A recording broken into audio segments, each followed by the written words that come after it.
અમદાવાદ ખાતે 16 જુલાઈ અષાઢી બીજના રોજ ભગવાન જગન્નાથજીની ભવ્ય રથયાત્રા ધામધૂમથી નીકળશે.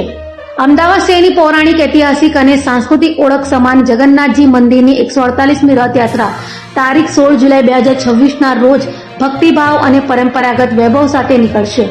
ભગવાન જગન્નાથજી, ભાઈ બળભદ્રજી અને બહેન સુભદ્રાજીની આ ભવ્ય રથયાત્રામાં લાખો શ્રદ્ધાળુઓ દર્શનનો લાભ લેશે. પરંપરાગત માર્ગ પર નીકળનારી આ રથયાત્રામાં વિવિધ 30 અખાડાઓ, 18 ભજન મંડળીઓ, 18 શણગારેલા ગજરાજ, 101 સાંસ્કૃતિક ઝાંખીઓ આકર્ષણનું કેન્દ્ર બનશે. શ્રી જગન્નાથજી મંદિર ખાતે 148મી રથયાત્રા પૂર્વે તારીખ 14 જુલાઈ 2026ના રોજ સવારે 6 વાગ્યે ભગવાન શ્રી જગન્નાથજી, સુભદ્રાજી અને શ્રી બળદેવજીનું ગર્ભગૃહમાં રખાયેલી પ્રતિમાઓનું પ્રતિષ્ઠિત વિધિ સાથે પૂજન કરવામાં આવશે. ત્યારબાદ સવારે 7:30 થી 10:30 વાગ્યા દરમિયાન નેત્રોત્વ, પૂજન વિધિ, ધ્વજારોહણ તથા મહાઆરતી યોજાશે. સાંજે 7 વાગે સંતો મહંતોની ભંડારા તથા પ્રસાદ સમારોહનું આયોજન કરવામાં આવશે, જેને લઈ મંદિરના ટ્રસ્ટ મહેન્દ્રભાઈ ઝાદ દ્વારા વિસ્તૃત માહિતી આપવામાં આવી હતી. 16મી તારીખે જગન્નાથજી મંદિર પ્રાંગણથી નગરજનોને દર્શન આપવા નીકળશે. આ રથયાત્રા પૂર્વે અનેક ઉત્સવો હોય છે જે આપણે જેઠ સુદ પૂનમથી ઉજવતા આવે છે. આજે પ્રસંગો હવેલી આવનારી પ્રસંગો છે કે પ્રોત્સાહન વિધિ, પછી ભગવાનના સોનાને જેને નવયૌવન પર કહેવાય, ગજરાજોની પૂજન, પછી માનવ ભાવનો આગલા સ્વાગત અને મંગળા આરતી, પછી ભગવાનના રથમાં પધરામણી અને તે પછી પૈંડી વિધિ કરીને ભગવાન જગન્નાથજીની રથ યાત્રા પ્રારંભ થાય છે. તે પ્રકારની થોડીક આપ લોકો ઘણા સમયથી આ મીડિયા ફોરમમાં, પછી આર્ટ મીડિયામાં ચાલી રહ્યા છો, ખૂબ સારી રીતે ભગવાનની સેવા કરી રહ્યા છો. હું ફક્ત ટાઈમ ટેબલ અને સમય અને કોણ મહાનુભાવ આવશે એની વિગત આપીશ આપને. ભગવાન જગન્નાથજીની આ 150મી રથયાત્રામાં શહેર પોલીસ કમિશનર શ્રીએ ટ્રસ્ટ કમિટીની અરજીને ધ્યાનમાં લઈને રથયાત્રાની પરવાનગી આપી છે.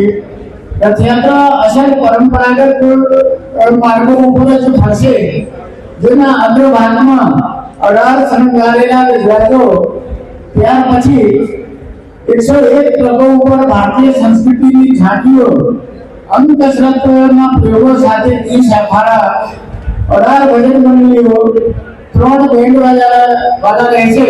સાધુ સંતો ભક્તો સાથે 1000 થી 1200 જેટલા ખલાસી ભાઈઓ રથ ખેંચતા રહેશે. દેશભરમાંથી લગભગ આશરે 2 થી 2.5 સાધુ સંતો હરિદ્વાર, અયોધ્યા, નાસિક, ઉજ્જૈન, જગન્નાથપુરી અને આપણે સૌરાષ્ટ્રમાંથી અહીંયા પધારશે. એ લોકો માટે એક ભંડારાનું આયોજન કરવામાં આવેલ છે, જે આવતીકાલે અમાસના દિવસે ભગવાન જ્યારે મંદિરે ગર્ભગૃહમાં પ્રવેશ કરશે તે નેત્રોત્સવ વિધિ પછી એ ભંડારાનું આયોજન કરવામાં આવેલ છે. આ ઐતિહાસિક, સાંસ્કૃતિક અને પરમ પુણ્ય રથયાત્રા ગુજરાતમાં જે નિયમ છે તે નિયમ પ્રમાણે દર વર્ષે મુખ્ય પ્રધાન અહીંના ભગવાન જગન્નાથજીને રથને પહેલી વિધિ સંપન્ન કરીને રથ ખેંચીને પ્રસ્થાન કરાવતા હોય છે. આ વર્ષે પણ આપણા માનનીય મુખ્યમંત્રી ભૂપેન્દ્રભાઈ જોડે પહેલી વિધિ સંપન્ન કરીને રથયાત્રા પ્રારંભ કરાવશે. અને તે પછી ભગવાન જગન્નાથજીના અતિ પ્રિય જે રાસ ગરબા અને આદિવાસી નૃત્યો છે તે પણ લોકોને માણવાનો મજા આવશે. પ્રસાદની તૈયારીઓ ઘણા સમય પહેલાથી મંદિર તરફથી કરતા હોઈએ છીએ. સમગ્ર રથયાત્રા દરમિયાન 45,000 કિલો પ્રસાદની વ્યવસ્થા અને આયોજન કર્યું છે, જેમાં 500 કિલો જાંબુ, 500 કિલો કેરી, 400 કિલો કાકડી અને દાડમ તથા ભગવાન જગન્નાથજીને નેત્રોત્સવના દિવસે જે કાપડથી આખી પાટો બાંધવામાં આવે છે, જેને આપણે ઉપરણા કહીએ છીએ, તે સાધુ સંતોમાં સાધુ સંતો રઘુપરથી પૂજારીઓ અને માણસરી નગરજનોની વ્યસ્ત રહેશે. એની સંખ્યા લગભગ 2 લાખ છે. એટલે 2 લાખ ઉપરણા વેચવામાં આવશે.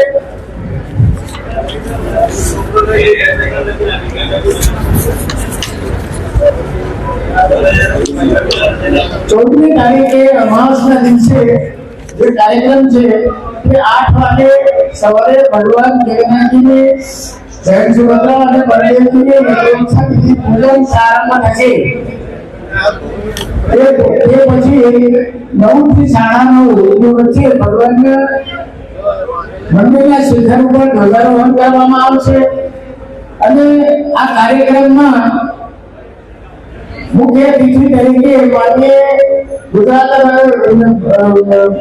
ગુજરાત ભાજપના પ્રમુખ જગદીશભાઈ વિશ્વકર્મા રહેશે.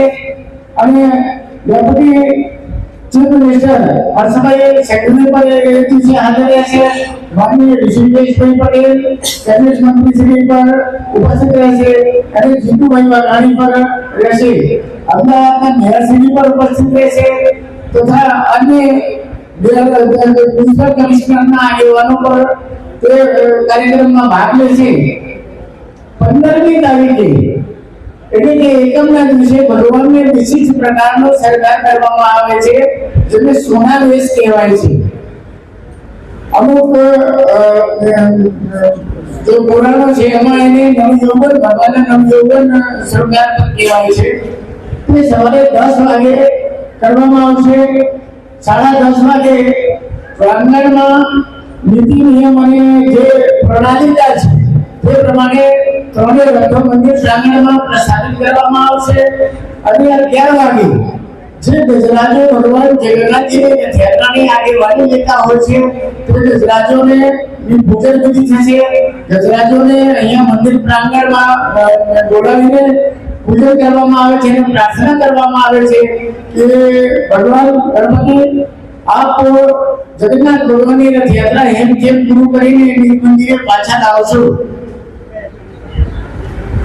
બપોરે રથયાત્રા એક દિવસ પૂર્વે બપોરે જે કોંગ્રેસ કમિટીના આગેવાનો છે તે લોકો મહારાજની સુરક્ષા માટે મંદિરે આવતા હોય છે.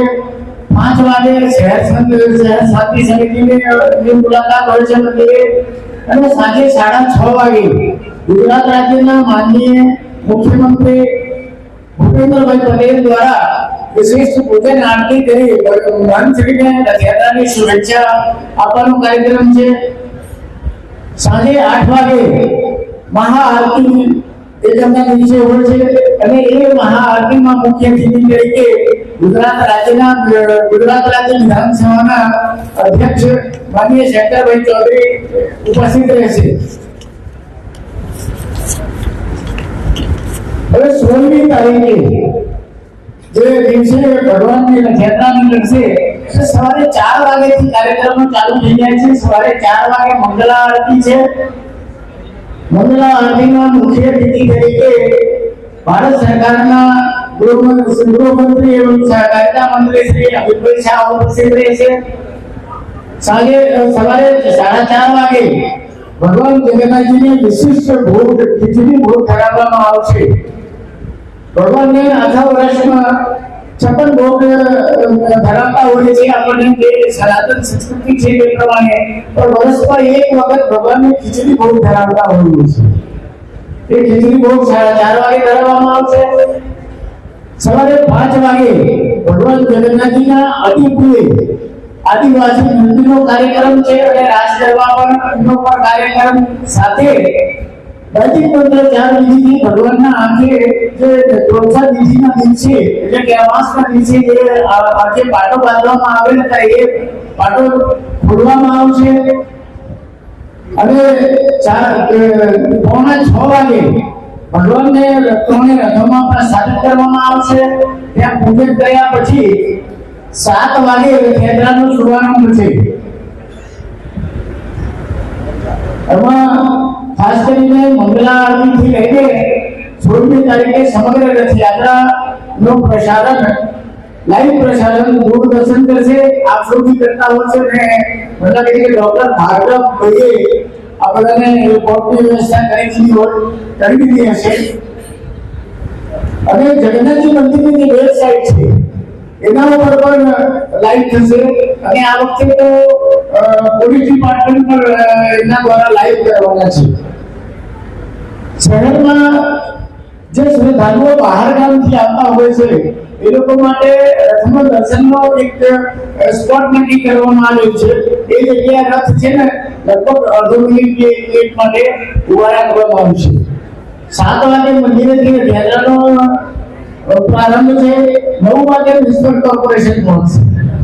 9:45 રાયપુર ચકલા, 10:30 વાગે ખાડિયા ચાર રસ્તા, 11:15 વાગે કાલુપુર સર્કલ અને 12 વાગે સરસપુર પહોંચવાનો સમય છે. ત્યાંથી વિશ્રામ કર્યા પછી સરસપુરમાં ભગવાનનો મામેરો કરવામાં આવશે અને મામેરા પછી 1:30 વાગે સરસપુરથી રથયાત્રા પરત આવશે. 2 વાગે કાલુપુર સર્કલ, 2:30 વાગે પ્રેમ દરવાજા, 3:15 દિલ્હી ચકલા, 3:45 શાહપુર દરવાજા અને 4:30 આરસી હાઈ સ્કૂલ, 5 વાગે ઘીઘાટા, 5:45 કાનપુર નાકા, 6:30 વાગે માણિક ચોક અને 8:30 વાગે મ્યુનિસિપલ કોર્પોરેશન થઈને બીજ મંદિરે પરત આવશે.